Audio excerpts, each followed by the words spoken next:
नमस्कार साथियों, मैं नरेंद्र कुमार शर्मा स्वागत करता हूं आपका एग्जाम विद नरेन के इस यूट्यूब चैनल पर। मैं नरेंद्र कुमार शर्मा। देखिए, शिक्षण विधियों की सीरीज हमने प्रारंभ कर रखी है अपने यूट्यूब चैनल पर साथियों, जिसमें कल हमने आगमन और निगमन विधि की बात की थी। आशा करता हूं कि आपको मेरा तरीका अच्छा लगा होगा शिक्षण विधियां पढ़ाने का। तो मैं प्रयास करूंगा कि ज्यादा से ज्यादा वीडियो या संभवतः सारे ही वीडियो शिक्षण विधियों के हैं जो यहाँ पर मैं डालूं और अच्छे तरीके से आपको समझाऊं। ये मेरा यहाँ उद्देश्य रहेगा। तो आ जाइए, अब हम आगे साथियों शिक्षण विधियों की बात करते हैं। अब आज देखिए हम क्या बात करेंगे। देखो, कल हमने साथियों, प्यारे दोस्तों, कल हमने पढ़ा था, एक तो पढ़ी थी हमने आगमन विधि। एक तो कौन सी विधि पढ़ ली थी बताओ? सर्क है। एक तो हमने आगमन विधि पढ़ ली थी। उसके बाद एक हमने कौन सी विधि पढ़ ली थी बताओ? निगमन विधि। एक हमने कौन सी पढ़ ली थी? निगमन विधि। अब देखो क्या होता है, नॉर्मली हम सभी ये करते हैं टीचर, कि मान लो आपने बच्चे के सामने उदाहरण दिए। आगमन विधि में आपने क्या किया? बच्चे के सामने खूब सारे उदाहरण दिए, बच्चे को खूब सारे उदाहरण डाले और बच्चों को कहा कि इन उदाहरणों को समझो, इनको देखो और नियम बनाओ। और क्या बनाओ? नियम बनाओ। अब आप गए क्लास में, आपने देखा 20 बच्चे हैं आपकी क्लास में और 4 बच्चे ही नियम बना पा रहे हैं। 16 बच्चों की तो कहानी ऊपर से जा रही है। तो 16 बच्चों को फिर आपने क्या किया? डायरेक्ट नियम बता दिया, सीधा नियम बता दिया। आपने खूब प्रयास किया कि वो भी नियम निकाल सके, लेकिन वो नहीं निकाल पा रहे। तो फिर आपने क्या किया? उनको तो डायरेक्ट नियम ही समझा दिया, फिर उदाहरण समझा दिया और बाकी बच्चों को उदाहरण से नियम निकलवा दिए। इसका मतलब आपने दोनों विधियों का प्रयोग कर लिया। तो क्लास में हमें कई बार कक्षा में अपनी आवश्यकता अनुसार, क्योंकि आगमन विधि में टाइम लगता है ज्यादा, बच्चों का स्तर होना चाहिए अच्छा, निगमन विधि में समय कम लगता है, सिलेबस जल्दी होता है। तो कई बार सिलेबस की जल्दी या अन्य कोई कारणों से शिक्षक क्या करता है? आगमन विधि का भी यूज कर लेता है और उसमें कुछ कुछ निगमन विधि का भी यूज कर लेता है। तो दोनों विधियों का जब शिक्षक एक साथ प्रयोग करे तो उसे आगमन निगमन विधि कहते हैं। बात को नोट करना भाई, अगर शिक्षक दोनों विधियों का एक साथ यूज करे तो उस विधि का नाम हो जाएगा, जो कि आज हमारी पहली विधि होगी, उस विधि को कहेंगे आगमन निगमन विधि। और मोस्ट इंपोर्टेंट बात सुन लो मेरे प्यारे दोस्तों, व्याकरण शिक्षण की ये सर्वश्रेष्ठ विधि है। दोनों विधियों का शिक्षक यूज करेगा उसे कहेंगे आगमन निगमन विधि। दोनों विधियों का शिक्षक एक साथ यूज करेगा तो उससे कहेंगे आगमन निगमन विधि। और फिर ये व्याकरण शिक्षण की क्या हो जाती है बताओ? सर्वश्रेष्ठ प्रणाली हो जाती है ना? क्यों? क्योंकि शिक्षक को कई बार ऐसा करना पड़ता है। तो जब इस विधि का प्रयोग करेंगे तो बहुत इंपॉर्टेंट बात ध्यान रखना कि ये व्याकरण शिक्षण की सर्वश्रेष्ठ पद्धति है। व्याकरण शिक्षण की सर्वश्रेष्ठ पद्धति है, ध्यान रखना। सर्वश्रेष्ठ क्या है बताओ? सर्वश्रेष्ठ क्या है? ये व्याकरण शिक्षण की पद्धति है।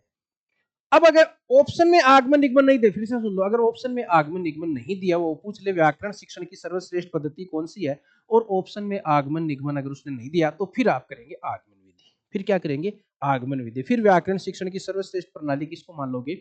आगमन को। लेकिन अगर ऑप्शन में दे दे आगमन निगमन, तो व्याकरण शिक्षण की सर्वश्रेष्ठ पद्धति आगमन निगमन ही है। क्यों? क्योंकि आगमन में टाइम ज्यादा लग रहा था तो आगमन निगमन में टाइम कम लगेगा। निगमन में समझ नहीं रहा था तो इस निगमन में टीचर समझा नहीं रहा था, सीधा नियम बता रहा है, यहाँ पे थोड़ा थोड़ा समझाएगा भी, उदाहरणों ज्यादा उदाहरण देगा वो, है ना? कहने का मतलब ये सर्वश्रेष्ठ पद्धति फिर ये हो जाएगी। तो क्या ध्यान रखना है, अगर व्याकरण शिक्षण की सर्वश्रेष्ठ पद्धति पूछे आगमन निगमन विधि, अगर आगमन निगमन विधि ऑप्शन में नहीं है और फिर पूछ ले व्याकरण की सर्वश्रेष्ठ पद्धति, आगमन विधि। कौन सी? आगमन विधि। चलिए देखिए, आगमन निगमन विधि समझ में आ गया होगा आपको। देखो, जब आगमन और निगमन विधियों का शिक्षण में एक साथ प्रयोग किया जाता है तो उसे आगमन निगमन विधि कहते हैं। तो उसे क्या कहते हैं? आगमन निगमन विधि। और नोट लगा के लिखा है, देखो, यह व्याकरण शिक्षण की सर्वश्रेष्ठ विधि मानी जाती है।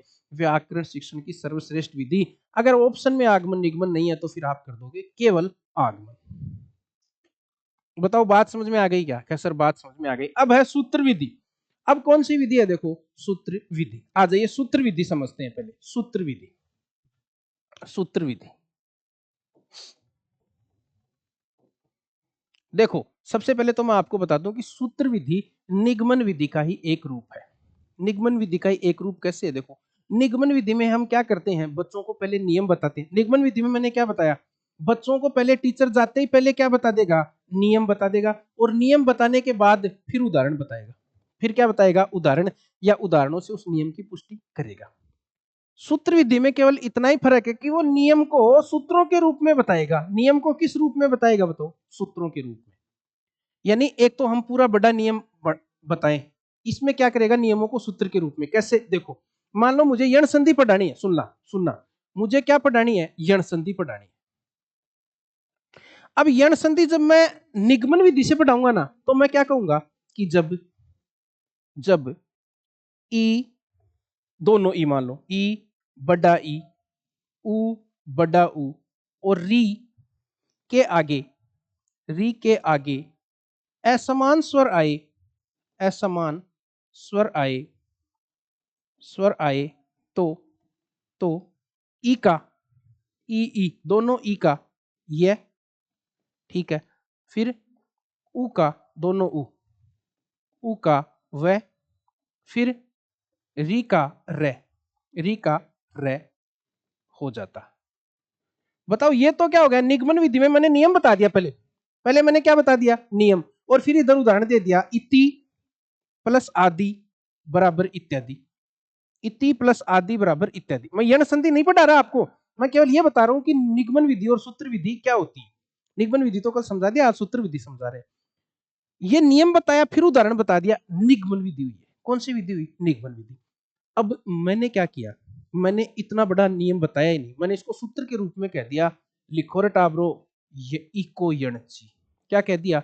यण संधि पढ़ाओगे सर, लिख लो सूत्र, लिख लो यण संधि का, इको यणची। सूत्र लिखा दिया, पूरा नियम नहीं बताया। अब इस सूत्र का मतलब क्या है सर? है इस सूत्र में टाबरो इक का यण हो जाता है। इक का क्या हो जाता है? यण हो जाता है। क्या गुरुजी इक का क्या मतलब है? इक का मतलब टाबरो ये है ई, कोई सा भी ई, कोई सा भी उ, और कोई सा भी री हो, उसको इक बोलते हैं। उसको क्या बोलते हैं? इक। और उसके आगे अगर असमान स्वर आए उसके आगे अगर क्या आए? असमान स्वर आए, तो उसका यण हो जाएगा। यण का क्या मतलब है गुरुजी? यण का मतलब है यह वह और रे। तो बोलो, इतने बड़े नियम की बजाय छोटा सा सूत्र बता दिया, इको यण। इसका मतलब निगमन विधि में हम नियम बताते हैं, फिर उदाहरणों द्वारा इसकी पुष्टि करते हैं। यहां पर हम नियम बताने की बजाय नियम को सूत्र के रूप में बताते हैं। नियम को किसके रूप में बताते हैं? सूत्र के रूप में, और उदाहरण द्वारा पुष्टि उसकी करते हैं। तो सूत्र विधि के रूप में आप एक तो ये कह सकते हैं कि निगमन विधि का ही एक रूप है। बताओ कौन सी विधि का रूप है ये? निगमन विधि का। खाली फर्क इतना है कि इसमें आप नियम बता रहे हो और इसमें क्या बता रहे हो? नियम को सूत्र के रूप में। तो क्या ध्यान रखना है इसमें नियम को, सॉरी, इसमें नियम को सूत्र के रूप में बताया जाता है। ये ध्यान रखना, नियम को किस रूप में बताया जाता है? सूत्र के रूप में। ये ध्यान रखो प्यारे दोस्तों, सूत्र के रूप में, और फिर उदाहरणों द्वारा उसकी पुष्टि की जाती है। फिर उदाहरणों द्वारा उसकी पुष्टि की जाती है। उदाहरणों द्वारा क्या हो जाती है दोस्त? पुष्टि हो जाती है। अब देखो, इको एनसी बताओ, कभी हिंदी में थोड़ी पढ़ाया, मैं पढ़ाता हूँ हालांकि इको एनसी बताता हूँ बच्चों को, लेकिन ये संस्कृत एक्चुअल, सॉरी, ये सूत्र एक्चुअल में है किसका? संस्कृत का। सूत्र किसका है? संस्कृत का। इसका मतलब ये सूत्र विधि जो मूलतः है ना, मूलतः संस्कृत की विधि है। मूलतः प्रमुख रूप से कौन सी भाषा की विधि है? ये संस्कृत की। ध्यान रखना, मूलतः किस भाषा से संबंधित है? संस्कृत में इसका उपयोग किया जाता है। और ध्यान क्या रखना है? संस्कृत का है एक ग्रंथ है ये आपके पाणिनि का। किसका? पाणिनि का। पाणिनि का एक ग्रंथ आ जाता है आपके, देखिए एक मिनट, अष्टाध्यायी। पाणिनि का ग्रंथ कौन सा है? अष्टाध्यायी। उसमें इसका वर्णन है, ध्यान रखना। पाणिनि का एक ग्रंथ आ जाता है अष्टाध्यायी, उस ग्रंथ में सूत्र विधि का क्या दिया हुआ है बताओ? वर्णन दिया हुआ है। तो पाणिनि का जो ग्रंथ है अष्टाध्यायी, पाणिनि एक बहुत बड़े व्याकरण हुए हैं, व्याकरणविद हैं, तो उनका ग्रंथ है। इसका मतलब व्याकरण से संबंधित ग्रंथ है और संस्कृत का ग्रंथ है, इसलिए संस्कृत की विधि इसमें होगी। तो मूलतः संस्कृत की विधि है और पाणिनि के अष्टाध्यायी में इसका वर्णन है। और निगमन विधि है, तो देखो अब अपने को इसके गुण और दोष जब हम करेंगे ना, तो हमें ज्यादा जोर नहीं आएगा। क्यों? क्योंकि निगमन विधि वाले आएंगे, सारे के सारे कौन से आएंगे? निगमन विधि वाले। आ जाओ देखते हैं पीपीटी से। देखो देखो भाई, तो संस्कृत से आई हुई विधि, नंबर एक बात, कौन सी भाषा से आई है? संस्कृत से। क्यों? कि पाणिनि के अष्टाध्यायी में वर्णन है इसका व्याकरण शिक्षण की प्राचीन विधि है, ध्यान रखना भाई। संस्कृत की विधि है तो प्राचीन होगी। संस्कृत की विधि है तो क्या होगी, प्राचीन होगी ही होगी। इस विधि का वर्णन पाणिनि के अष्टाध्यायी में मिलता है, ये ध्यान रखना। सूत्र विधि संस्कृत की है, संस्कृत की है तो संस्कृत के ग्रंथ में मिलेगी। संस्कृत का कौन सा ग्रंथ है, पाणिनि का अष्टाध्यायी। अब देखो इस विधि में सर्वप्रथम नियम, अब बताए तो जाते हैं इसमें भी नियम, लेकिन नियमों को सूत्रों के रूप में रटाया जाता है और फिर उदाहरण देकर उन्हें स्पष्ट किया जाता है। तो निगमन में इसमें इतना सा फर्क है, निगमन में नियम, बड़े बड़े नियम बताए, फिर उसकी उदाहरणों द्वारा पुष्टि की। यहाँ पर नियमों को छोटे से सूत्र के रूप में बता दिया, फिर उसकी उदाहरणों द्वारा पुष्टि की। इसका मतलब निगमन ही है एक तरह से, उसका छोटा रूप है। पहले नियमों को सूत्रों के रूप में रटा दिया जाता है, अतः निगमन विधि का ही एक रूप है। निगमन विधि का ही क्या है बताओ, एक रूप है। इसके गुण दोष अच्छी तरह से समझाऊंगा, आप डटे रहें, आप वीडियो पे रुके रहें। अब देखो, अब गुण इसके, अब इसके क्या है गुण, तो आ जाइए गुण, गुणों को अपन समझते हैं। गुण समझो, गुण दोष सारे आ जाएंगे। देखो किसी भी शिक्षण विधि के गुण और दोष के कुछ पैमाने आप अपने दिमाग में सेट कर लो, जो मैंने कर रखे हैं। मैंने क्या क्या सेट कर रखे हैं, देखो किसी भी विधि के गुण दोष जब मुझे समझने होते हैं तो लगभग विधियों में ये फॉर्मूला काम कर जाता है। मैंने कुछ पैमाने बना रखे हैं, देखो क्या क्या, समय, समय मैंने पैमाने बना रखे हैं, वहां से इनके गुण दोष निकाल दूंगा। देखो समय, कक्षा, सिलेबस, सिलेबस, श्रम, फिर स्मरण या तर्क, फिर रटना या समझना, रटना या समझना। और फिर देखो ये पैमाने अपने दिमाग में सेट कर लो आप, कि समय कैसा लग रहा है उसमें, कक्षा में कौन सी में वो काम आएगी, सिलेबस किस तरह से पूरा होगा उसमें, श्रम ज्यादा लगेगा या कम लगेगा, स्मरण करना पड़ता है या तर्क करना पड़ता है, रटना पड़ता है या समझना पड़ता है, और फिर मनोवैज्ञानिक है या अमनोवैज्ञानिक है, वो विधि कौन सी है, मनोवैज्ञानिक या अमनोवैज्ञानिक है। ये कुछ पैमाने आप अपने दिमाग में सेट कर लो, और एक लास्ट पैमाना बना लो अन्य। लास्ट पैमाना कौन सा बना लो, अन्य। ये पैमाने रखो और इस पैमानों में किसी भी विधि को तोल लो, उसके गुण और दोष आ जाएंगे। तो फिलहाल हम प्यारे मित्र कौन सी विधि की बात कर रहे हैं, क्या सर, सूत्र विधि की बात कर रहे हैं। सूत्र विधि की बात कर रहे हैं। तो देखो सूत्र विधि में देखो समय, सबसे पहले समय की बात करेंगे। तो समय की बात करेंगे तो देखो समय कम लगेगा। बताओ समय क्या लगेगा, कम। डायरेक्ट टीचर आया, सूत्र बताया, पहली बात तो सूत्र बता के फिर उदाहरण समझा समझू के चला गया, और सूत्र भी छोटा। अगर वो नियम बता के उदाहरण समझाता तो फिर भी ज्यादा टाइम लगता, लेकिन अब तो उसने छोटा सा सूत्र बनाया तो समय और भी कम लगा। बच्चे को याद करने में भी समय कम लगेगा, ये ध्यान रखना। इसमें बच्चे को याद भी जल्दी होगा क्योंकि सूत्र छोटे हैं, नियम बड़े होते हैं, तो समय कम। आप यूं भी कर सकते हो, पढ़ाने में भी कम समय लगेगा और याद भी जल्दी होगा। याद भी क्या होगा बताओ, जल्दी। ठीक है, कक्षा कौन सी कक्षा में चलेगी, छोटी में या बड़ी में, सर बड़ी कक्षा में चलेगी। ये तो कौन सी कक्षा में चलेगी, बड़ी कक्षा में, क्योंकि रटने रटाने का काम जहां भी आ जाए ना, आप ऐसे याद रख लेना डायरेक्ट, रटने रटाने का काम जहां भी आ जाए बड़ी कक्षा में चलेगा, वो छोटी में सक्सेस नहीं है। यहाँ पे रटवा रहे हो आप, डायरेक्ट सूत्र को रटवा रहे हो, तो रटने का काम कौन करते हैं, बड़े, छोटे नहीं, ये ध्यान रखना। सिलेबस बताओ, अरे जब उसमें कम समय लग रहा है तो सिलेबस जल्दी पूरा हो जाएगा, पाठ्यक्रम क्या हो जाएगा बताओ, जल्दी पूरा हो जाएगा।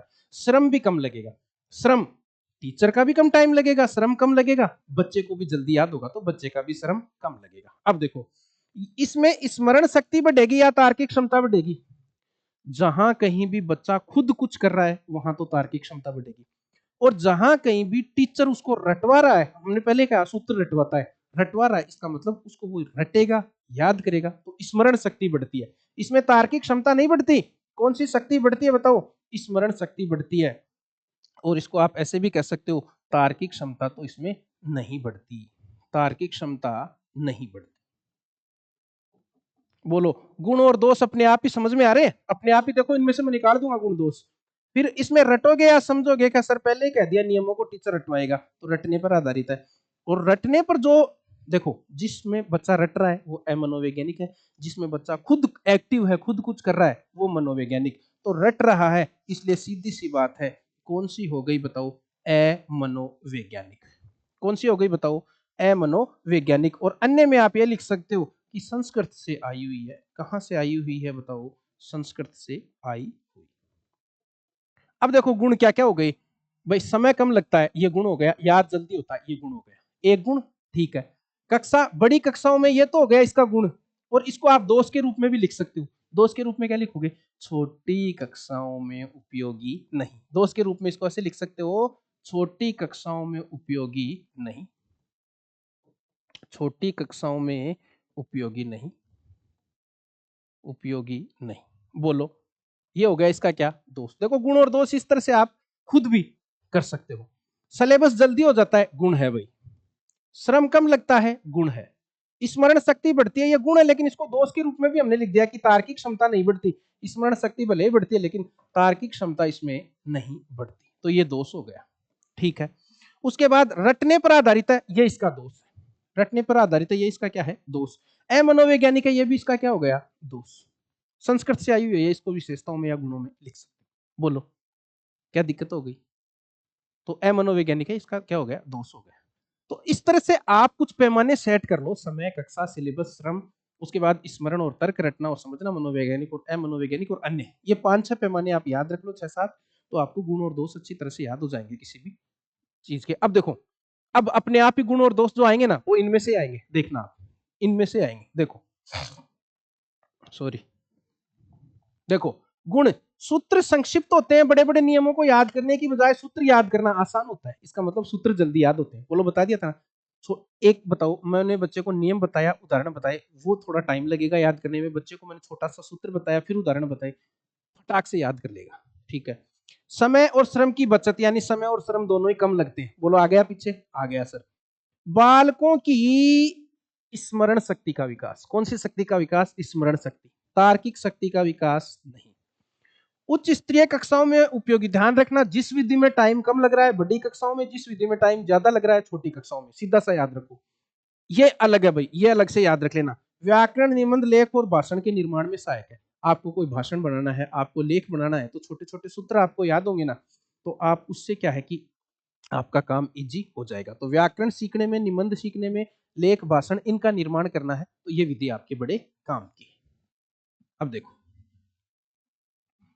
उसके बाद देखो रटने की प्रवृत्ति, दोष में देखो रटने की प्रवृत्ति बताया था, रटने की प्रवृत्ति। और अमनोवैज्ञानिक विधियां छोटी कक्षाओं हेतु बिल्कुल भी उपयोगी नहीं है, छोटी कक्षाओं में नहीं चलेगी मित्र, बड़ी कक्षाओं में चलेगी। शिक्षण सूत्र देखो, अगर आपको पूछ ले बाई चांस, इनके पूछेंगे नहीं, शिक्षण सूत्र ज्यादातर आगमन और निगमन के ही पूछते हैं, लेकिन अगर पूछ ले तो निगमन विधि के सारे शिक्षण सूत्र लगेंगे, निगमन विधि के सारे शिक्षण सूत्र लगेंगे। जैसे नियम से उदाहरण की ओर, सामान्य से विशिष्ट की ओर। नियम याद है? ट्रिक याद है? कल बताई थी क्या? सासू जी को नियम से प्रणाम करो, ए के, याद आ रहा है? तो उस ट्रिक से देखो, नियम से यानी नियम से उदाहरण की ओर, और सासू जी, सा का मतलब सामान्य से विशिष्ट की ओर, तो निगमन वाले सूत्र इसमें काम आएंगे। बताओ आपके सूत्र विधि में कोई दिक्कत आई क्या? सर बिल्कुल हमारे क्लियर हो गई। चलो आगे। अब है भाषा संसर्ग विधि या अव्याकृति विधि।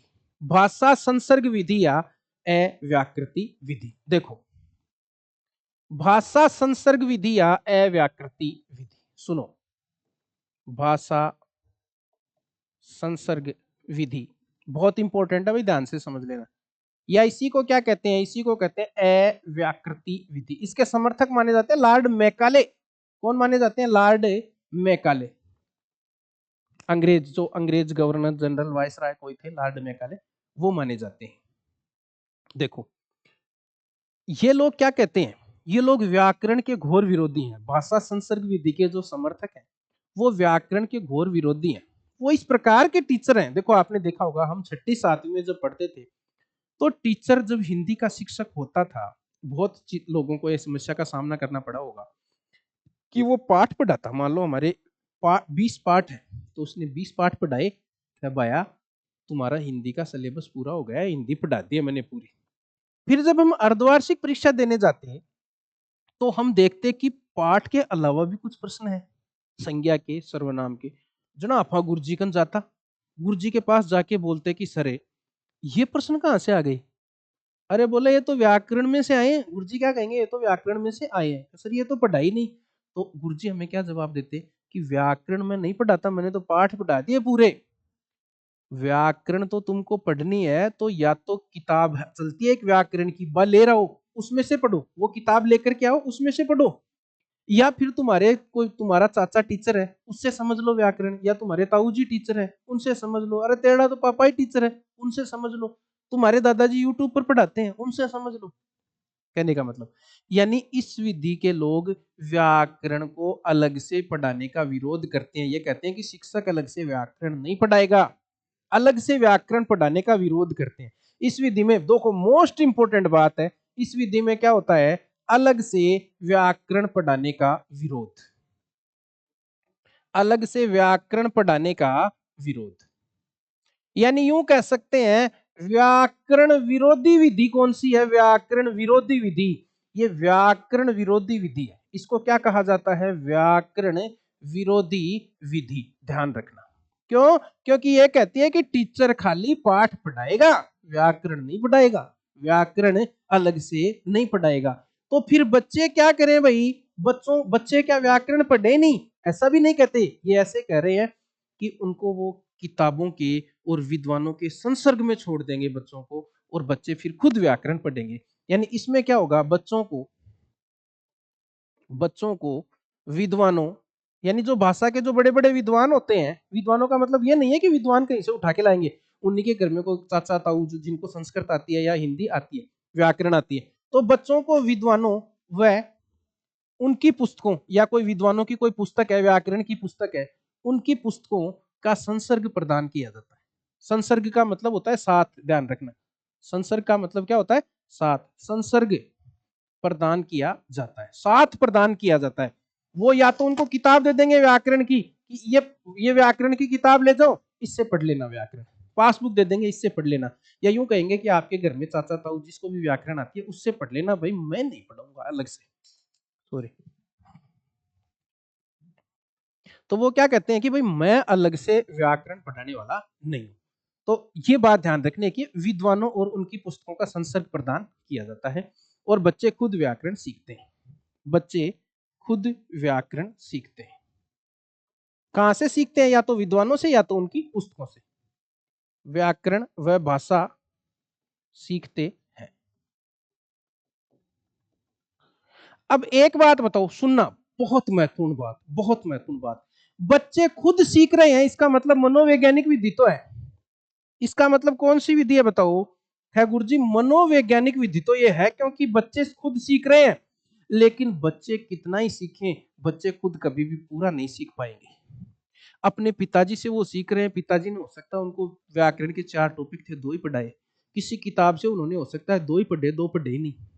तो बच्चे कभी भी पूरी तरह से व्याकरण खुद से नहीं सीख सकते, इसलिए इस विधि को अपूर्ण विधि कहा जाता है। तो बहुत महत्वपूर्ण बात यह है कि ऐसी कौन सी विधि है जो मनोवैज्ञानिक होते हुए भी अपूर्ण है, भाषा संसर्ग विधि।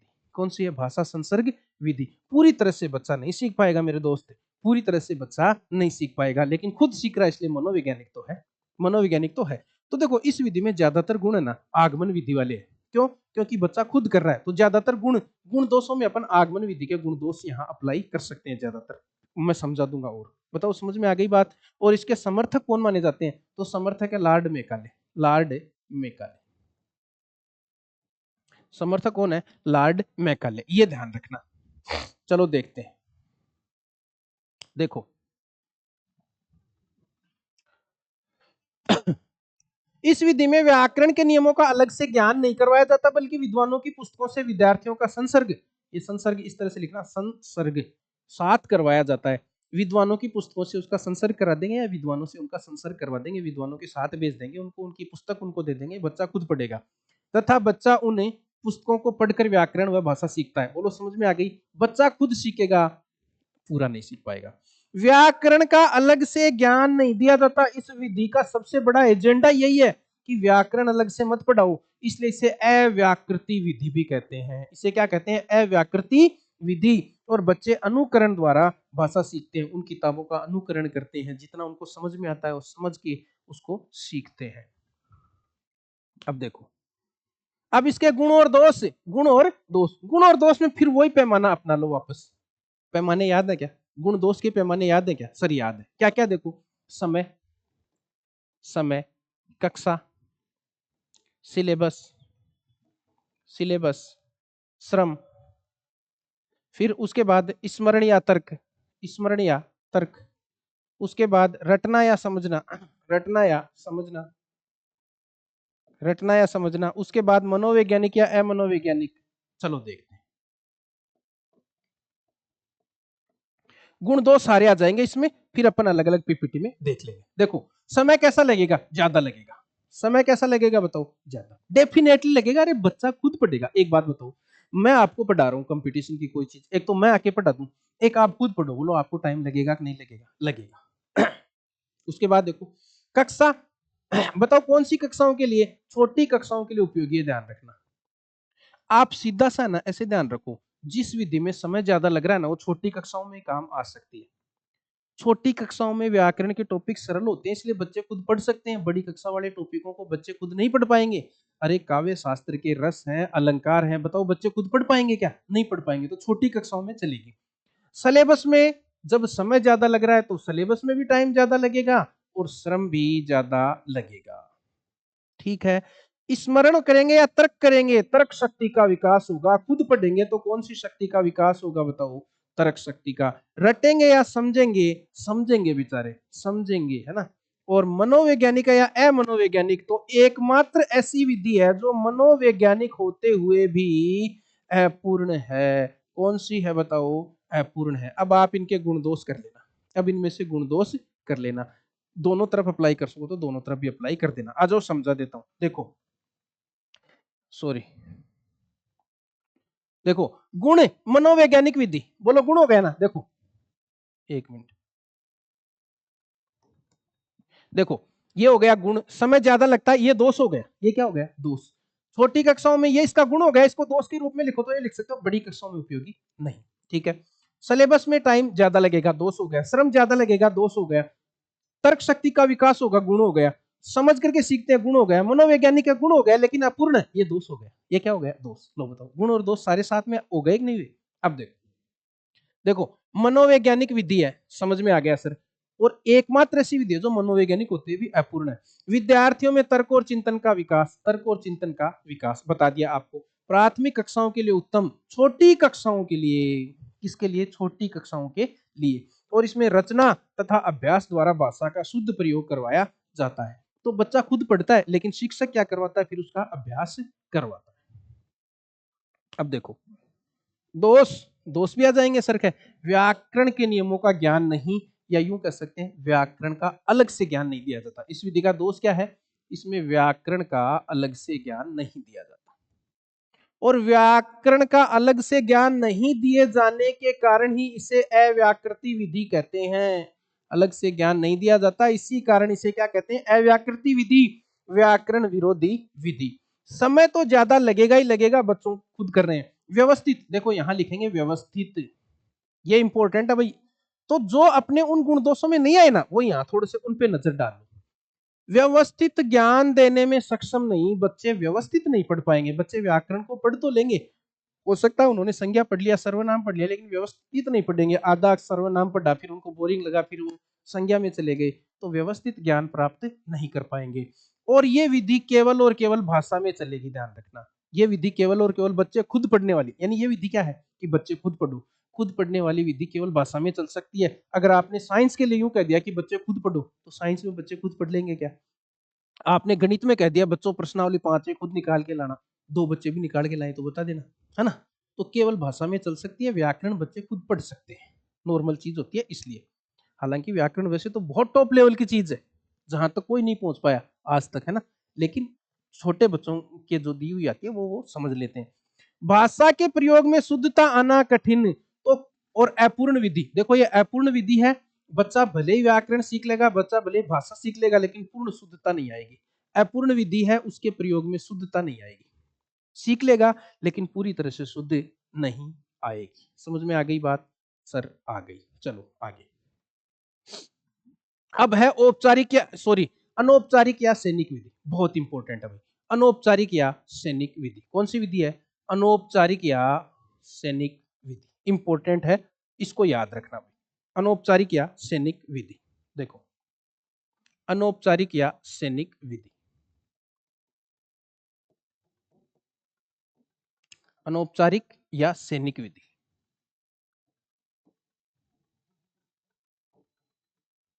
क्या सर बता दो। देखो अनौपचारिक या सैनिक विधि। अब देखो बात कब की है प्यारे दोस्त, बात है सन 1945 की। बात कब किया जाती है? सन 1945 की। समय कब का था? जब क्या चल रहा था? द्वितीय विश्व युद्ध। सैनिक विधि से देखो छोटी सी कहानी आपको समझनी पड़ेगी कि भाई 1945 की बात है और द्वितीय विश्व युद्ध चल रहा था। कौन सा युद्ध चल रहा था? द्वितीय विश्व युद्ध। और उस समय अमेरिका, एक देश था अमेरिका, अमेरिका को एक समस्या का सामना करना पड़ा। अमेरिका को एक क्या करना पड़ा? समस्या का सामना करना पड़ा। क्यों? क्योंकि द्वितीय विश्व युद्ध चल रहा था। द्वितीय विश्व युद्ध चल रहा था तो वहां के सैनिकों को भेजा गया दूसरे देश में। अमेरिका के सैनिकों को क्या भेजा गया? अमेरिका के जो सैनिक थे उन्हें अमेरिका ने भेजा दूसरे देशों में युद्ध करने के लिए। दूसरे देशों में भेजा। भाई देशों के गुट थे तो अपने मित्र किसी राष्ट्र के ऊपर अगर संकट आया तो अमेरिका को वहां सैनिक भेजने होते थे, ऐसा नियम होता है। तो अमेरिका जब दूसरे देश में सैनिक भेज रहा तो एक अजीब सी समस्या का सामना ये करना पड़ा कि भाई वो सैनिक दूसरे देश के जो फौजी अफसर हैं, उनके जो कर्नल है, ब्रिगेडियर हैं, उनके साथ वो कम्युनिकेट नहीं कर पा रहे। उनकी भाषा को न तो वो समझ पा रहे, न उन सैनिकों की भाषा वो अफसर समझ पा रहे। तो अमेरिका की भारी समस्या हो गई। तो अमेरिका ने कहा, अमेरिका ने 3-4 विद्वानों को बुलाया, मुख्य रूप से 3-4 भाषा विद्वानों को बुलवाया, एक प्रशिक्षण कार्यक्रम चलाया, 4 विद्वानों को याद किया। अमेरिकी अफसरों ने क्या किया? 4 भाषा विद्वान है उनको बुलाया। कौन कौन थे? नाम याद रखना। ब्लूमफील्ड, एक नाम तो क्या याद रखोगे? ब्लूमफील्ड। कौन सा फील्ड? ब्लूमफील्ड। फिर पेज, फिर बोज, फिर स्पीयर। 4 कौन कौन बोलो? ब्लूमफील्ड, पेज, बोज और स्पीयर भाषा वैज्ञानिकों को बुलाया। उनके साथ कुछ और भी आए लेकिन मुख्य रूप से 4 नाम। और उनको कहा कि तुम्हारे हाथा जोड़ी है भाषा वैज्ञानिकों, हमारे सैनिकों को उस दूसरे देश में जिसमें वो जाएं उसकी भाई ध्यान देना, काम चलाऊ भाषा सिखा दो। काम चलाऊ भाषा सिखा दो या सतही भाषा सिखा दो या ऊपर ऊपर से भाषा सिखा दो। क्या कहा उनको? कि इनको उस जिस देश में जाएंगे उस भाषा का विद्वान नहीं बनाना, केवल काम चलाऊ भाषा सिखा दो या सतही रूप से भाषा का ज्ञान दे दो। जिस देश में जाएंगे उस देश की भाषा का बोलो। तो इसका मतलब एक बात समझ लो कि इस विधि में भाषा कैसे सीख पाओगे आप? काम चलाऊ या ऊपर ऊपर से ही भाषा को सीख पाओगे, पूरी भाषा नहीं सीख पाओगे कभी भी। काम चलाऊ सीख सकते हो। तो इन विद्वानों ने क्या कहा? सर कर देंगे क्या? ये तो हमारे हाथ की बात है, इसमें आप ज्यादा दुखी मत होगा सर, हम कर देंगे, हम इनको सिखा देंगे। तो उन्होंने क्या किया? उन्होंने इन सैनिकों को इन सैनिकों को इन सैनिकों को जो जो देश जिस देश की ये भाषा सीखनी थी, इन सैनिकों को जो भाषा सीखनी थी, जो भाषा सीखनी थी सीखनी थी उन भाषा भाषी लोगों के बीच में छोड़ दिया। उन भाषा भाषी लोगों के बीच में छोड़ दिया। लोगों के बीच में क्या कर दिया? बताओ कैसे रे? छोड़ दिया। उस भाषा बोलने वाले लोगों के बीच में छोड़ दिया कैसे? ये है लोग। तो इन्होंने क्या किया? वो जो सैनिक थे ना उनको उस भाषा के 20-25-30 लोगों के बीच में छोड़ दिया और उन सैनिकों को कहा कि तुमको एक ही काम करना है, सुनो, सुनना, यानी इनकी भाषा को सुनना है, समझना है और उच्चारण करना है। सुनना है, समझना है और उच्चारण करना है। यानी ये जो बोल रहे हैं उसको सुनो, उसको समझने का प्रयास करो और फिर उसको बार बार उच्चारण करो तो तुम भी सीख जाओगे। तो 20-30 दिन में वो सैनिक भाई साहब दूसरे देश की भाषा सीख गए, लेकिन काम चलाओ। लेकिन काम चलाओ। अरे हम देखते हैं हमारे घर में माता जी हैं, मान लीजिए कम पढ़े लिखे हुए माता जी हैं, ताई जी हैं, कई बार वो सीरियल देखते हैं तो सीरियल देख देख के वो इंग्लिश भाषा के कुछ वर्ड इस्तेमाल करने लग जाते हैं, इंग्लिश भाषा के शब्द, कि मुझे डिस्टर्ब मत करो, मोम, मेरी मोम कैसी है, मेरे पॉप्स कैसे हैं, है ना, मेरे डैडी कैसे, इस तरह के शब्द वो बोलने लग जाते हैं। बताओ क्या उनको इंग्लिश आती है क्या? नहीं। लेकिन वो सीरियल देख देख के सुन सुन के और उसका उच्चारण कर करके सीख गए। यानी इस विधि में दो ही चीजें मोस्ट इंपॉर्टेंट है, सुनना और बोलना। सुनना और बोलना। सुनते हैं, समझते हैं, उच्चारण करते हैं। पढ़ने लिखने का काम नहीं है, पढ़ने लिखने का काम नहीं है। बोलो बात समझ में आ रही है क्या? पढ़ने का काम या पढ़ने लिखने का काम नहीं। बस ऐसे नहीं है कि उनको पाठ्य बढ़ता दे दिया और फिर सिखाया, नहीं, बस उनको उन भाषा भाषियों के बीच में छोड़ दिया, वो उनकी बात सुन रहे हैं, उच्चारण कर करके बोल बोल के उस भाषा को सीख रहे हैं। पढ़ने लिखने का काम इसमें नहीं है कि भाई पाटी पढ़ तो ले लो और लिखो रहे वो भाषा, नहीं, पढ़ने और लिखने का कोई काम इस विधि में नहीं है।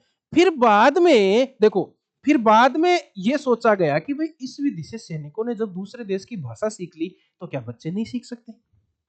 बच्चे भी दूसरी भाषाओं का ज्ञान कर सकते हैं।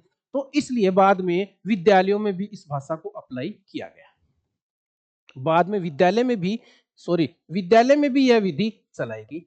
विद्यालय में भी क्या चलाई गई? यह विधि चलाई गई।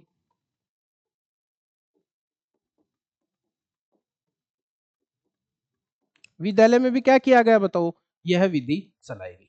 विद्यालयों में भी इस भाषा को, इस विधि को चला दिया गया।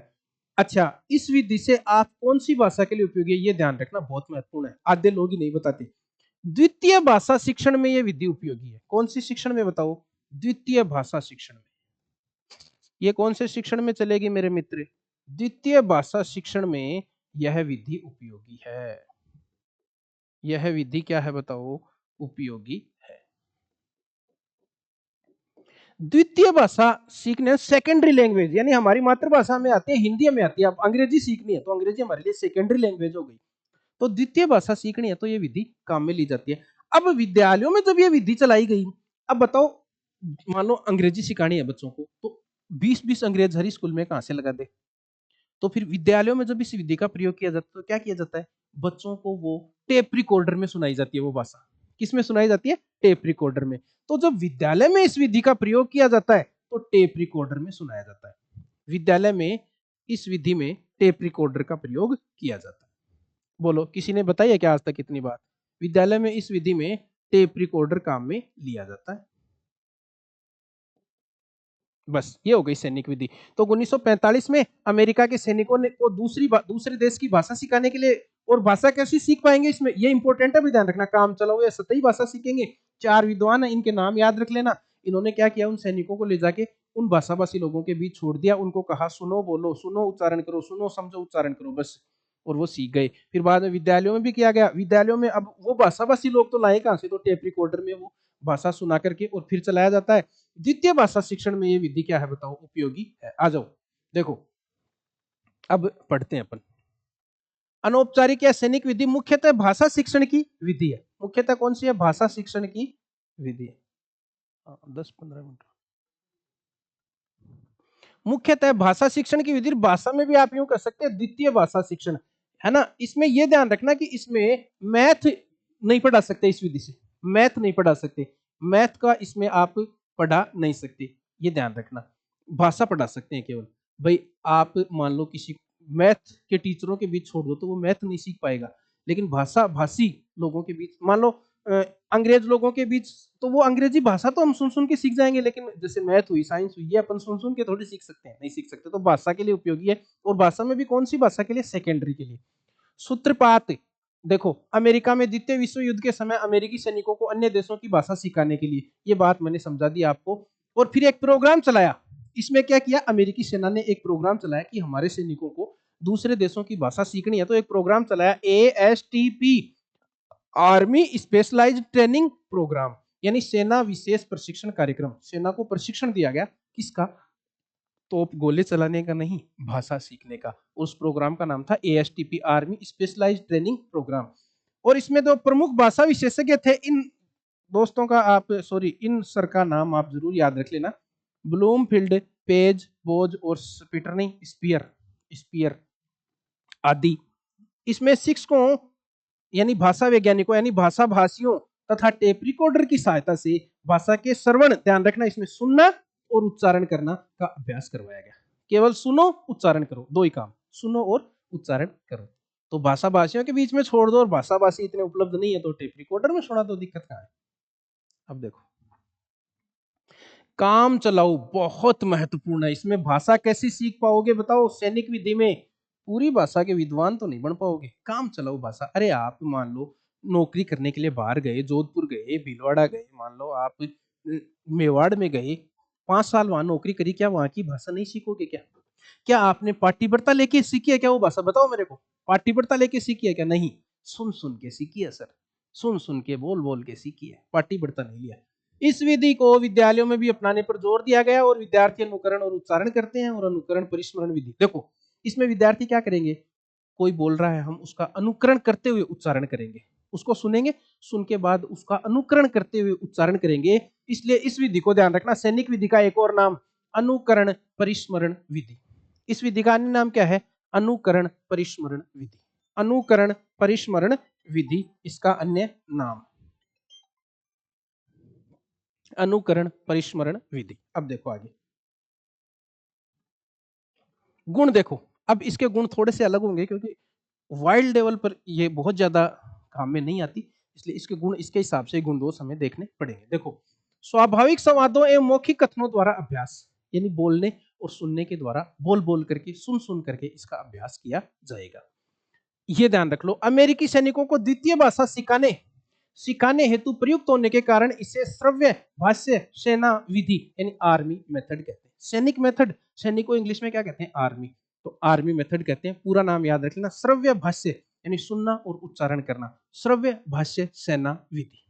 तो सेना विधि वैसे भी जान जाओगे आप, कोई दिक्कत नहीं है। वास्तविक परिस्थितियों में भाषा का प्रयोग करने की क्षमता, देखो क्या ध्यान रखना है, इसमें भाषा नहीं सीखते, इसमें पूरी भाषा नहीं सीखते। क्या कह सकते हैं हम कि भाई पूरी भाषा नहीं सीखते, हमने कहा है काम चलाऊ भाषा सीखते हैं। बताओ कैसी भाषा सीखते हैं, काम चलाऊ, यानी पूरी भाषा नहीं सीखते। तो बताओ पूरी भाषा नहीं सीखते तो क्या सीखते हो, भाषा का वास्तविक परिस्थिति में प्रयोग करना सीखते हैं, यानी भाषा का प्रयोग करना सीख लेते हैं थोड़ा थोड़ा, पूरी भाषा नहीं सीखते। यानी पूरी भाषा नहीं सीखते, भाषा का वास्तविक परिस्थितियों में प्रयोग करना सीखते हैं, वास्तविक परिस्थितियों में प्रयोग करना सीखते हैं। भाषा का वास्तविक परिस्थितियों में प्रयोग करना सीखते हैं।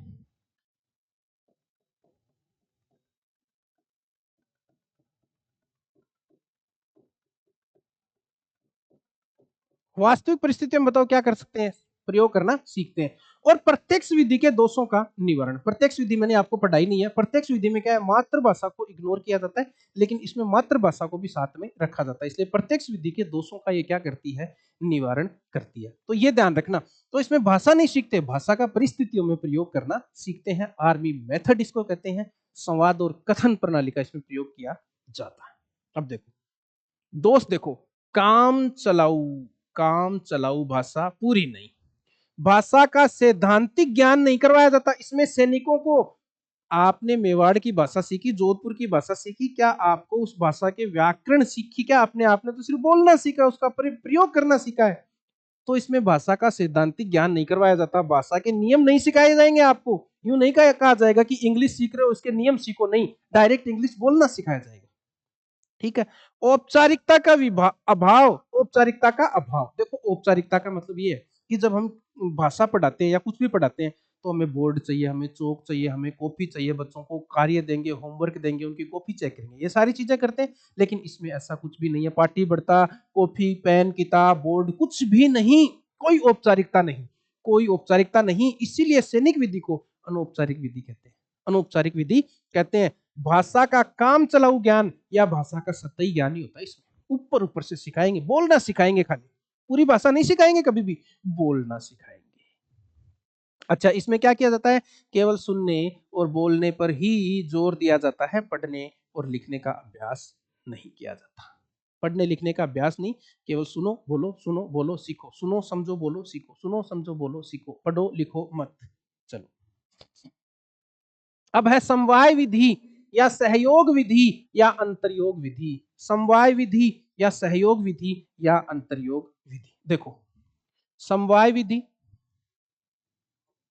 समवाय विधि या सहयोग विधि, या इसको क्या कहते हैं, सहयोग विधि, सहयोग विधि, या इसी को क्या कहते हैं, अंतरयोग विधि, अंतरयोग विधि, अंतरयोग विधि, समवाय विधि या सहयोग विधि या अंतरयोग विधि। देखो इसमें क्या होता है, समवाय, समवाय का मतलब होता है मिलाना, सबको मिला देना, सब कुछ मिला देना, मिला देना। सबको मिला दो, समवाय, सबको साथ लेकर के चलो। परिवार में भाई को भी साथ लेके चलो, और भतीजे को भी साथ लेके चलो, और बहन को भी साथ लेके चलो, और पत्नी को भी साथ लेके चलो, माता जी को भी साथ लेके चलो। वैसे ही समवाय विधि एक्चुअल में एक टीचर पढ़ाता है तो उसकी क्या होती है, देखो वो कोई पाठ पढ़ा रहा है तो उसको पाठ ही पढ़ाना है। एक तो उसको पाठ पढ़ाना होता है, पाठ पढ़ाने से पहले उसको शब्दार्थ लिखाने होते हैं। शब्दार्थ देखो, अगर वो पद्य का पाठ पढ़ा रहा है, वैसे तो गद्य में भी होते हैं शब्दार्थ, लेकिन कभी हम लिखाते ही नहीं, टीचर लिखाते ही नहीं। लेकिन पद्य में तो शब्दार्थ लिखाना देखो मस्ट है। पद्य में शब्दार्थ भी लिखाने होते हैं। उस पाठ का पहले उच्चारण भी करवाना होता है, उसको पढ़वाना भी होता है, उच्चारण बुलवाना होता है बच्चों से। फिर उसके अलावा व्याकरण उसके साथ ही पढ़ानी होती है क्या? नहीं, व्याकरण अलग से पढ़ानी होती है। व्याकरण क्या होती है? अलग से पढ़ाओ। व्याकरण अलग से पढ़ाएगा, वो संधि अलग से पढ़ानी पड़ेगी, उसको पाठ के अंदर नहीं पढ़ा सकता। इतनी चीजें करनी होती है पाठ पढ़ाए जब। पाठ पढ़ाना, शब्दार्थ लिखाना, उच्चारण करवाना, व्याकरण अलग से पढ़ाना, ये सारी चीजें अलग अलग करनी चाहिए टीचर को। कायदा तो यही है, कायदा तो यही है। अब टीचर क्या करता है, मान लो सिलेबस नहीं हो रहा, लास्ट में टाइम कम है, तो टीचर जाएगा कि टावरों निकालो रे, बादल को घिरते देखा है, निकालो पाठ। बादल को घिरते देखा है, नागार्जुन का पाठ है मान लो पढ़ाना है, तो वो कहेगा कि बादल को घिरते देखा है, निकालो रे टावरों। तो बच्चे निकालेंगे कि बादल को घिरते देखा है, बादल को घिरते देखा है ना। तो अब बादल को घिरते देखा, पाठ निकाल लिया बच्चों ने। अब बच्चे क्या कहेंगे, सर इसका एक का शब्दार्थ तो लिखा दो, इसके शब्दार्थ तो लिखा दो। वो कहेगा मैं साथ की साथ ही बता दूंगा, साथ की साथ ही बता दूंगा शब्दार्थ, साथ की साथ ही। जैसे आया, तुंग हिमालय के कंधों पर छोटी बड़ी कई झीलें हैं। तुंग हिमालय के कंधों पर, तुंग हिमालय के कंधों पर छोटी बड़ी कई झीलें हैं। छोटी बड़ी कई झीलें हैं। छोटी बड़ी कई क्या है बताओ? कई झीलें हैं। उनके श्यामल नील सलिल में, उनके श्यामल नील सलिल में, उनके श्यामल नील सलिल में, ठीक है।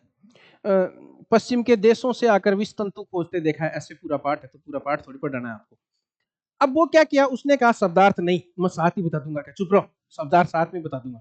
तो मास्टर जी ने पाठ पढ़ाना शुरू किया। फिर बच्चों ने कहा सर एक बार उसको आप हमेशा उच्चारण करवाते हो हमारे से, वो तो करवाएंगे क्या? साथ की साथ ही करवा दूंगा उच्चारण, कोई दिक्कत नहीं है। तो उन्होंने उच्चारण करना शुरू किया। फिर कहा लिखो रे टाबरो, तुंग, तुंग हिमालय के कंधों पर। देखो तुंग का मतलब है ऊंचा, यानी ऊंचे हिमालय पर्वत के कंधों पर छोटी बड़ी कई झीलें, उनके श्यामल, क्या टाबरो श्यामल का अर्थ होता है काला, तो उनके काले और नीले जल में, सलील का मतलब होता है जल। अब सलील शब्द आ गया। अब वो कहेगा कि एक बार इस पाठ को छोड़ दो, अब मैं तुमको सलील के पर्यायवाची बता देता हूं। सलील का मतलब होता है जल, तो जल के पर्यायवाची उसने बता दिए, अंबर, नीर, अंबु, नीर, तोय, है ना, ये सब सलील, ये सभी पानी के पर्यायवाची उन्होंने बता दिए। तो पर्यायवाची भी बता दिए, सलील के क्या बता दिए? पर्यायवाची। यानी व्याकरण भी पढ़ा दिया आपको। आपको क्या पढ़ा दी साथ में? व्याकरण। मान लो कोई संधि का शब्द आ गया, कोई शब्द आ गया, मान लो पंचानन आ गया, तो उस उन्होंने समास भी पढ़ा दिया। किताबों रुको, पंचानन के अंदर कौन सा समास है वो समास पूरा पढ़ा देता हूँ, एक बार रुक जाओ, पाठ बाद में पढ़ेंगे, पहले पंचानन समझ लो। कोई संधि का शब्द आ गया, यण संधि का, उसने यण संधि पढ़ा दी टीचर ने। तो कहने का मतलब है सब कुछ मिला दिया, पाठ भी पढ़ा रहे हैं, पाठ के साथ ही शब्दार्थ भी पढ़ा रहे हैं, शब्दार्थ के साथ ही उच्चारण भी करा रहे हैं, और उच्चारण के साथ ही व्याकरण भी पढ़ा रहे हैं। सब कुछ एक साथ मिला के एक साथ पढ़ा दे तो समवाय विधि या सहयोग विधि या अंतरयोग विधि होती है। सर इसका दोष क्या होता है? इसका दोष ये होता है, माया मिली न राम। क्या होगा? माया मिली न राम, यानी राम के, माया के चक्कर में राम को छोड़ दिया तो माया भी नहीं मिली और राम भी नहीं मिला। तो यहाँ पर पाठ, उच्चारण, शब्दार्थ, व्याकरण सब एक साथ पढ़ाने की सोचेंगे तो न तो बच्चे के पाठ समझ में आएगा, न बच्चे के व्याकरण समझ में आएगी। यानी न ही तो पाठ समझ में आएगा और न ही ढंग से क्या समझ में आएगी बताओ? व्याकरण समझ में आएगी। दोनों ही चीजें समझ में नहीं आएंगी। गुण इसका एक ही है कि जल्दी हो जाता है काम। गुण क्या है कि भाई पाठ्यक्रम जल्दी हो जाता है, समय कम लगता है। देखते हैं, आ जाइए देखिए। समवाय, एक मिनट। समवाय का अर्थ होता है मिलना। समवाय सहयोग, यानी सब चीजों को एक साथ करना, अंतरयोग प्रणाली कहते हैं। सभी प्रणालियों को मिलाकर एक ऐसी प्रणाली विकसित करना जिसमें दोष कम हो तथा अध्यापन उद्देश्यों की पूर्ति हो जाए। एक साथ सारी चीजों को पढ़ा देना और कम से कम दोष रखना उसमें। इसमें शिक्षक पाठ पढ़ाते समय व्याकरण से संबंधित कोई तथ्य आता है तो शिक्षक पाठ के दौरान ही उससे संबंधित नियम स्पष्ट कर देता है। पाठ के दौरान व्याकरण का कोई शब्द आया, पंचानन, दशानन, वही बता देगा। ठीक है। उदाहरण देखो, गद्य या पद्य पाठ पढ़ाते समय संधि से बना कोई शब्द आ गया तो वह उस संधि का नियम स्पष्ट कर दिया जाएगा। कोई संधि का शब्द आ गया वहीं पर पढ़ा देगा संधि। पाठ के साथ ही व्याख्या, शब्दार्थ, उच्चारण सब कुछ एक साथ, सब कुछ एक साथ। तो समवाय विधि, समवाय विधि। अब देखो, ये विधि कुछ सिद्धांतों पर आधारित है, कई बार पूछ लिया जाता है, वैसे इतना ज्यादा इंपॉर्टेंट नहीं है ये। गांधी जी का बुनियादी शिक्षा का सिद्धांत। गांधी जी कहते हैं कि सबको बुनियादी शिक्षा मिले, तो टीचरों ने कहा कि चलो एक साथ ही दे देते हैं, ठीक है। हर्बर्ट का सहज संबंध सिद्धांत। हर्बर्ट कहता है कि सब कुछ एक दूसरे से संबंधित है, पाठ है, शब्दार्थ है, सारी चीजें एक दूसरे से जुड़ी हुई हैं, तो नैरो नैरो क्यों पढ़ाना, अलग अलग क्यों पढ़ाना, उनको एक साथ पढ़ाओ। ड्यूवी, ड्यू नहीं है, ड्यूवी, ड्यूवी किलपेट्रिक का गुरु है। देखो, जॉन ड्यूवी कौन है, किलपेट्रिक का गुरु, जो कि करके सीख, जॉन ड्यूवी जो है वो करके सीखने के सिद्धांत का समर्थक है, और इसका चेला है किलपेट्रिक, जिसने प्रोजेक्ट मेथड दिया था। तो ड्यूवी का सामंजीकरण, सामंजस्यकरण का सिद्धांत। ड्यूवी कहता है सब में सामंजस्य कर लो, शब्दार्थ, व्याकरण सब में सामंजस्य करते हुए एक साथ ही पढ़ा दो। और फ्रोबेल का जीवन केंद्रित शिक्षा सिद्धांत। तो इन 4 नियमों पर यह विधि आधारित है। अब प्रोजेक्ट मेथड है वो हम अगले वीडियो में, अन्य शिक्षण विधियां अगले वीडियो में पढ़ेंगे। तो आपको कैसा लगा कमेंट में, मेरा सब साथियों से निवेदन है, देखो इतना मैं वीडियो बनाता हूँ, पहली बात तो उसको देखो, देखो तो कम से कम भाई 20 जनों ने देखा है तो 20 कमेंट तो कर ही सकते हो आप। अच्छा लगा तो भी उसमें कमेंट कर दो, कोई कमी है तो भी उसमें कमेंट कर दो। हमारे टेलीग्राम चैनल से जुड़ जाओ, इसकी पीडीएफ चाहिए तो हमारे टेलीग्राम से चैनल से जुड़ जाओ। टेलीग्राम चैनल का लिंक मैं वीडियो के डिस्क्रिप्शन में दे दूंगा। अगर नहीं मिले तो ये वीडियो मैं लिख देता हूँ। टेलीग्राम चैनल देखो, नरेंद्र नरेंद्र शर्मा, शर्मा सर, यहाँ से सर्च कर लो। नहीं सर्च हो तो ये नंबर है मेरे टेलीग्राम के, इन पे मेरे को हाय लिख करके मैसेज कर देना, या कुछ भी लिख करके मैसेज कर देना कि सर मुझे टेलीग्राम पे जोड़ो। मैसेज कर देना मेरे को, मैं आपको अपने टेलीग्राम चैनल से जोड़ दूंगा। वहां पे आपको इन सभी के पैनल, पीडीएफ, नोट्स, सारी चीजें मिल रही है। तो आ जाओ, उसमें क्या पैसे लग रहे हैं। चलो ठीक है, मैं वीडियो समाप्त करता हूँ। थैंक यू, धन्यवाद, राम राम।